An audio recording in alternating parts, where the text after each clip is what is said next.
किसान की गाय बूढ़ी हो चुकी थी। वो बारिश में लंबे समय से भीग रही थी। भीगते भीगते उसकी हालत खराब होने लगी थी। उसकी नज़र किसान पे पड़ती है। किसान घर के दरवाजे पे खड़ा होता है। मालिक, मालिक, मुझे अंदर ले लो, मैं भीग रही हूँ, मेरी तबीयत खराब हो रही है, मुझे अपने घर में ले लो।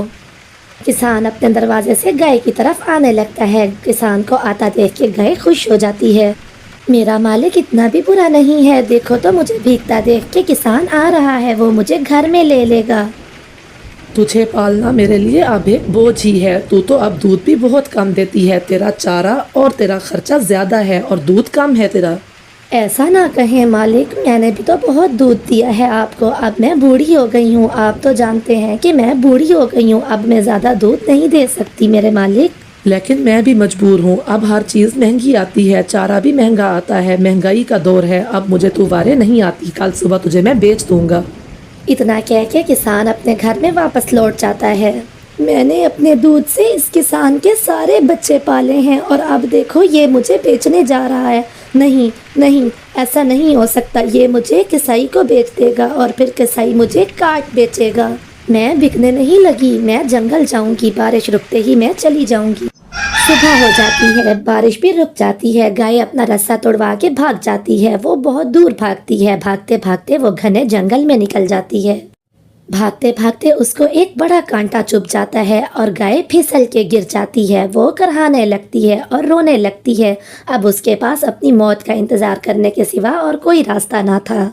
वहीं पास में ही रानो चिड़िया रहती थी। रानो चिड़िया अपनी बेटी गुड़िया के साथ वहाँ रहती थी। रात हो जाती है। जैसे तैसे तकलीफ में गाय रात गुजार लेती है। अगले दिन सुबह होती है।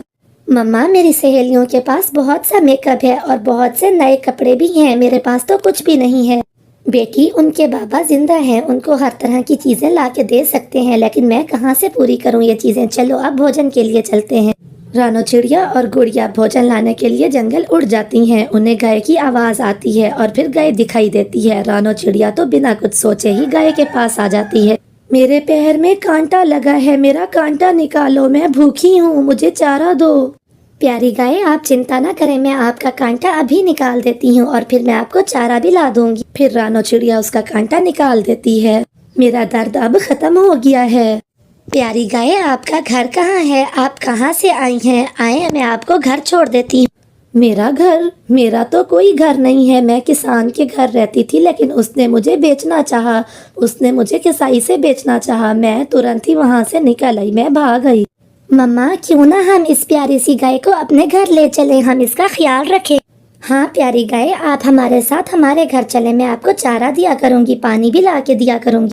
मेरा घर यहीं पास में ही है, आप बहुत खुश रहेंगी मेरे घर, आप मेरे साथ चलें। फिर रानो चिड़िया गाय को अपने साथ लेके अपने घर आ जाती है। वो अपने घर के बाहर वाले पेड़ पे उसको बांध देती है। गाय को बांधने के बाद रानो चिड़िया और गुड़िया वहाँ से उसके लिए चारा और पानी ले आने के लिए चले जाते हैं। कुछ देर बाद ही रानो चिड़िया और गुड़िया ढेर सारा पानी और चारा लेके गाय के पास आ जाते हैं। वो गाय को चारा और पानी देते हैं। चिड़िया, आपने और आपकी बेटी ने मेरे लिए बहुत कुछ किया है। क्या आपके घर कोई बड़ा बर्तन है? वो ले आए, मैं भी आपको दूध दूंगी। फिर चिड़िया एक बाल्टी ले आती है और गाय तो बाल्टी भर के दूध देती है। चिड़िया गाय का दूध निकाल लेती है। दूध तो ज्यादा था। चिड़िया बहुत खुश होती है। प्यारी गाय, आपने तो हमें बहुत सारा दूध दिया है। मैं ऐसा करूंगी, इस दूध को बेचा करूंगी, अब हमारी तमाम मुश्किलें दूर हो जाएंगी। चिड़िया, मुझे 2 किलो दूध तोल दो। जब से मेरे बेटे ने तुम्हारी गाय का दूध पिया है, वो तो कोई और दूध पीने को तैयार ही नहीं होता। बहुत मजे का दूध है। हाँ कबूतर भैया, मैं पानी नहीं मिलाती। मेरी गाय का जो दूध खालिस दूध होता है, मैं वही ही बेचती हूँ। चिड़िया रज रज के दूध भी पिए और आगे बेचे भी सही, पैसे भी कमाए, और मैं यहाँ पर बैठ के तमाशा देखती रहूँ। मैं तुम्हें बता रही हूँ कालू, मुझसे नहीं बर्दाश्त होता ये सब कुछ। तुम जाओ और उसका दूध निकाल के आओ। अरे ना गोरी, मुझे इस काम के लिए ना भेजना। उसकी गाय तो इतना जोर से टक्कर मारती है, अपने करीब किसी को आने ही नहीं देती चिड़िया के सिवा।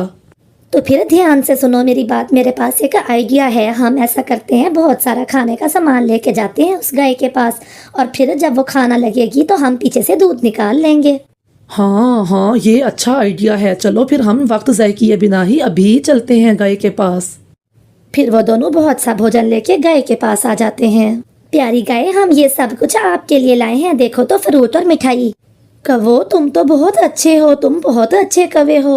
फिर जैसे ही गाय वो सब कुछ खाने लगती है, गोरी कवि पिछले पांव जाती है और उसका दूध निकालने लगती है। गाय तो उन दोनों को जोर से टक्कर मारती है और वो दूर जा गिरते हैं। आए कालू कालू, मेरा पंख टूट गया और मेरी कमर भी। वहीं पे रानो और गुड़िया भी आ जाते हैं। गुड़िया की तो हंसी ही नहीं रुक रही थी। मेरी गाय का चोरी चोरी दूध निकालने वाले का यही अंजाम होगा। तो इस तरह से उन दोनों को उनके बुरे काम की सजा मिल जाती है। आपका धन्यवाद। गोरी कवि रानो चिड़िया के घर मिठाई लेके जाती है। चिड़िया चिड़िया, ये लो मिठाई खाओ। ये मिठाई किस खुशी में है गोरी बहन? चिड़िया बहन, मैंने अंडा दिया है। फिर तो बहुत खुशी की बात है गोरी बहन। चिड़िया बहन, मगर एक समस्या है। वो क्या गोरी बहन? मेरा पति आज सुबह विदेश के जंगल चला गया है। अब मैं भोजन ढूंढ के लाऊंगी कि अंडे का ख्याल रखूंगी। आपका पहला अंडा है, आप अपने अंडे का ख्याल रखना। रही बात भोजन की, तो वो मैं ढूंढ के ले आया करूंगी। आखिर पड़ोसन हूँ आपकी। चिड़िया बहन, तुम बहुत अच्छी हो। फिर गोरी कवि अपने घर लौट जाती है। कालू, अब तुम 1 महीने के लिए अपने मामा जी के घर चले जाओ। मैंने अपने भोजन का बंदोबस्त कर लिया है।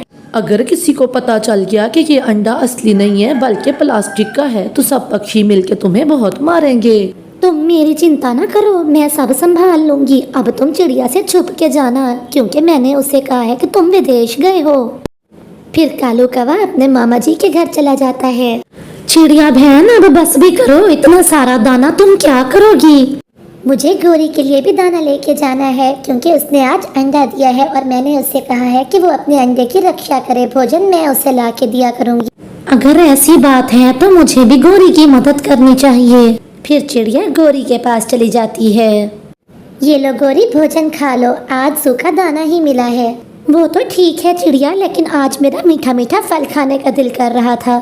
गोरी बहन, आज आप ये खा लें, कल मैं आपके लिए मीठा फल लेके आऊंगी। ठीक है चिड़िया, तुम बहुत अच्छी हो, तुम कितना ख्याल रखती हो मेरा। अरे ये क्या, इस पेड़ पे तो मीठा अमरूद लगा हुआ है, लेकिन मैंने तो पेट भर के भोजन खा लिया है। ऐसा करता हूँ, ये अमरूद मैं गोरी कवि को दे आता हूँ। बेचारी अंडे पे बैठ बैठ के थक गई होगी। फिर मिठू तोता वो अमरूद उठा के गोरी कवि को देने चला जाता है। गोरी, तुम सोई हुई हो, अपने अंडे पर बैठो, वरना तुम्हारा अंडा खराब हो जाएगा। ठीक है मिठू, ये बताओ कि इतना पका हुआ और मीठा अमरूद तुम मेरे लिए लेके आए हो? हाँ, ये अमरूद मैं तुम्हारे लिए लेके आया हूँ। मुझे चिड़िया ने बताया है कि तुमने अंडा दे रखा है। आप सब कितने अच्छे हो, मेरे अंडे की आप सबको कितनी चिंता है। फिर मिठू तोता वहाँ से वापस आ जाता है। ऐसे ही दिन बीतते जाते हैं। गोरी कवि को रोज कोई ना कोई पक्षी भोजन देता है और रानो चिड़िया रोज गोरी कवि के लिए भोजन लेके जाती। एक दिन लूसी कबूतरी चिड़िया से पूछती है, चिड़िया बहन, क्या गोरी के अंडे से बच्चा निकल आया? नहीं लूसी बहन, अगर उसके अंडे में से बच्चा निकला होता तो गोरी बहन यहाँ पर भोजन लेने खुद आ जाती। चिड़िया, मुझे तो कुछ दाल में काला लग रहा है। इतने दिनों में तो कवि के अंडे से बच्चे निकल आते हैं। गोरी बहन, ये लो, भोजन खा लो। और हाँ, मुझे याद आया, लूसी बहन बता रही थी कि इतने दिनों में तो कवों के अंडे में से बच्चे निकल जाते हैं, तो फिर तुम्हारा क्यों नहीं निकला? उसे क्या मालूम, वो तो कबूतरी है। कबूतरों के अंडों में से बच्चा जल्दी निकल आता है और हम कवों के अंडे में से इतना जल्दी नहीं निकलता। और फिर कुछ दिन और बीत जाते हैं, लेकिन गोरी कवि के अंडे में से बच्चा बाहर नहीं आता। अंडा में से बच्चा निकलता भी कैसे? वो अंडा तो प्लास्टिक का था। मैं कितनी तेज हूँ, इतने अरसे से मैंने सभी पक्षियों को बेवकूफ़ बना रखा है। सभी मुझे भोजन देते हैं। ठीक है लूसी बहन, अब मैं गोरी के पास जाती हूँ, मुझे उसे भोजन देना है। आज मैं भी आप लोगों के साथ जाऊंगी, देखूं तो सही वो अंडा कैसा है जिसमें से अभी तक बच्चा बाहर नहीं आया। फिर वो सब गोरी के यहाँ आ जाते हैं। ये लो गोरी बहन, दाना खा लो। और हाँ, जब तुम्हारे अंडे में से बच्चा बाहर आए तो उसे ज़रूर बताना कि उसकी चिड़िया मौसी रोज़ उसे भोजन ला के दिया करती थी। और उसे ये भी कहना कि उसका मिठू मामा भी उसकी माँ के लिए रोज़ भोजन लाया करता था। आप सभी बहुत अच्छे हैं। आप लोगों ने इन दिनों में मेरा कितना ख्याल रखा है। अगर आप ना होते तो न जाने में क्या करती। गोरी बहन, जरा अपना अंडा तो दिखाना, देखो तो सही अंडा स्वस्थ भी है कि नहीं। नहीं, मेरा अंडा बिल्कुल ठीक है। मैं ऐसे हाथ नहीं लगाने दूंगी, ऐसे हाथ लगाने से मेरा अंडा टूट भी सकता है। लेकिन लूसी आगे बढ़ती है और गोरी उसे धकेलती है। इस दौरान अंडा गिर जाता है, वो तो उछलने लगता है। प्लास्टिक का है ये अंडा। तुमने हमें बेवकूफ़ बना लिया गोरी की बच्ची, हम तुम्हें छोड़ेंगे नहीं। चिड़िया तो चिड़िया, इस बार तो मैं भी बेवकूफ़ बन गया। पीछे पीछे पीछे देखो, अपने पीछे देखो। जैसे ही वो पीछे देखते हैं, गौरी कवि वहाँ से भाग जाती है और अब गौरी कवि आगे आगे और मिट्ठू और चिड़िया उसके पीछे पीछे। वो उसे पूरा जंगल घुमाते हैं। इस तरह से गौरी को अपने किए की सजा मिल जाती है। सुंदरवन जंगल में सूरज आग के गोले बरसा रहा था। वहीं एक पुराने बरगद के पेड़ के नीचे रानो चिड़िया पसीने में लथपथ होकर घास के तिनकों के साथ कुश्ती लड़ रही थी। वो अपनी छोटी चोंच से घास के तिनकों को बड़ी नजाकत से बुन रही थी। ये साधारण घास की टहनियां बहुत जल्दी सूख जाती हैं। काश मैं कोई ऐसा तरीका ढूंढ पाती जिससे ये तिनके धूप में भी ठंडे रहते। अगर मैं इस नीम की टहनी को दाएं ओर लगाऊं तो हवा और भी ठंडी हो जाएगी। तभी कालू कौवा उड़ता हुआ आया और हाँफते हुए बोला, अरे ओ रानो, मेरी छतरी भी अब काम नहीं कर रही। क्या मेरा एसी तैयार है? कल रात तो गर्मी के मारे मेरी काएं भी ढंग से नहीं निकल रही थी। रानो, ओ रानो, जल्दी कर भाई, अब मजीद सहन नहीं होता। बस कालू भैया, 2 टांके ही बाकी हैं। आप तो जानते हैं कि मैं पहले घास को नदी के पानी में भिगोती हूँ, उसके बाद बुनती हूँ ताकि ठंडक बनी रहे। अरे रानो, तेरे काम के चर्चे तो दूसरे जंगल तक फैल गए हैं, इसमें तो कोई शक नहीं। तेरा काम जैसा काम तो किसी का भी नहीं होता। कालू भैया, ऐसी बात नहीं है। आप सब मेरे परिवार के जैसे हैं। बेशक मेहनत मेरी होती है, लेकिन बरकत आप सबकी दुआओं से होती है। सबसे सूखे और ऊंचे पेड़ पे बैठा बुल्ला चील ये सब नजारा देख रहा था। मैं इस जंगल का राजा हूँ, लेकिन मुझे तो कोई पूछता ही नहीं। हर कोई रानो रानो कर रहा है। नहीं, ऐसा नहीं हो सकता। अगर रानो ने इस जंगल की गर्मी खत्म कर दी तो मेरी दहशत और मेरे रोब तले कौन आएगा? मैं आज ही ये सारे एसी नष्ट कर दूंगा। मैं आज ही ये सब कुछ खत्म कर दूंगा। फिर मैं देखूंगा कि कैसे हर कोई रानो रानो करता है। रात हो जाती है। रानो चिड़िया भी अपनी थकावट खत्म करने के लिए कुछ देर के लिए सो जाती है। रानो चिड़िया अपने घोंसले में सोई होती है कि ऊपर से एक काला साया उतरता है। बुल्ला चील ऊपर से उतरता है और आके वो अपने तेज पंजों से और अपनी तेज चोंचों से उसके एसी नष्ट करने लगता है। हा हा हा हा, अब रानो चिड़िया की सिसकियों से ये जंगल गूंज उठेगा। सुबह का सूरज रानो चिड़िया की बर्बादी दिखाएगा। रात गुजर जाती है और सूरज निकल आता है। जैसे ही पहली किरण रानो चिड़िया पे पड़ती है तो वो भी जाग जाती है। चल रानो, काम पे लग जा, बहुत सो लिया तूने। जैसे ही रानो चिड़िया बाहर आती है तो वो अपने टूटे हुए एसी को देख के बहुत रोती है। पूरा जंगल वाकई ही उसकी सिसकियों से गूंज उठता है। ये क्या हुआ? मैंने तो कभी किसी के साथ कुछ बुरा नहीं किया था। मेरे साथ ऐसा किसने किया? मिट्ठू तोता कालू कौवा भी अपना सामान लेने के लिए वहाँ आ जाते हैं। ये सब क्या है चिड़िया? मेरा एसी कहाँ है? कालू भैया, पता नहीं किसने रात को मेरे सारे एसी तोड़ दिए। ये देखिए, मेरा एक एक दिन का बिखेर दिया। झूठ, सरासर झूठ। ये सब काम ना करने का एक बहाना है। तुम हमारे पैसे हड़पना चाहती हो। ऐसी बात नहीं है मिठू भैया, आप मुझे कुछ समय दीजिए, मैं फिर से बना दूंगी। समय? कैसा समय? आज के आज शाम तक अगर हमारे एसी हमें ना मिले तो हम तुम्हें धक्के मार के इस जंगल से निकाल देंगे। हमारा घोंसला तंदूर बना हुआ है, हर तरफ लू चल रही है और तुम समय मांग रही हो। ऐसे लड़ते झगड़ते हुए वो पक्षी वहां से चले जाते हैं और रानो चिड़िया पीछे बैठ के रोती रहती है। उसे अपनी गरीबी और अपनी बेबसी पे तरस आ रहा था।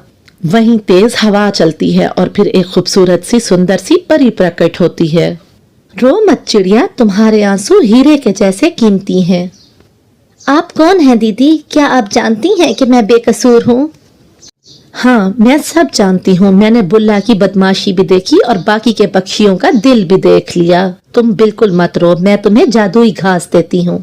ये लो, ये तिलिस्माती घास है। इसमें मेरी अपनी शक्तियाँ हैं। जैसे ही तुम ये टूटे हुए पड़खच्चों पर लगाओगी, अपना आप बहुत से एसी बन के तैयार हो जाएंगे और वो एसी ना सिर्फ ठंडी हवा देंगे बल्कि बहुत खूबसूरत सी धुन में गाने भी सुनाएंगे। परी दीदी, आपका बहुत बहुत धन्यवाद। आप ना होती तो न जाने मैं क्या करती। बस फिर जैसे ही चिड़िया एसियों के ऊपर से वो घास डालती है तो वो फटाफट से एक के बाद दूसरे खूबसूरत से एसी तैयार हो जाते हैं। तुम फिक्र मत करो रानो चिड़िया, हम इतना मजबूत बने हैं, इतने मजबूत बने हैं कि लोहे की चोंच भी हमें तोड़ ना पाएगी। पक्षियों, सारे पक्षी, तोता भैया आइए, जरा इधर आइए। सारे पक्षी वहाँ पे पहुँच जाते हैं। जैसे ही वो करीब पहुंचते हैं उन्हें एसी में से निकलने वाली ठंडी हवा चंदन बन के महसूस होती है और बर्फीली हवाओं की तरह से लगती है। अरे वाह, ये तो पहले वाले से भी 1000 गुना बेहतर बने हैं। अरे हाँ चिड़िया, ऐसी हवा तो मैंने स्वर्ग के बारे में सुनी थी, और इतनी ठंडी हवा। हमें माफ कर दो चिड़िया, हमने तुम पर बिला वजह शक किया। तुम तो जादू करने निकली चिड़िया, हमें माफ कर दो, हमने तुम पर वाकई बहुत शक किया था। बुल्ला चील फिर से हमले की नियत से आता है। मैं इन्हें फिर से तोड़ दूंगा, मैं इन्हें खत्म कर दूंगा। जैसे ही बुल्ला चील ने उनको तोड़ने की कोशिश की तो एक तेज रोशनी निकली और तेज करंट के झटके से बुल्ला चील दूर जा गिरा। अरे अरे, मेरे पंख जल गए, मुझे माफ कर दो, अब मैं कभी किसी के साथ बुरा नहीं करूंगा। जंगल में जश्न का समा था। रानो चिड़िया अब गरीब नहीं रही थी। हर कोई उसके हुनर की दादें दे रहा था।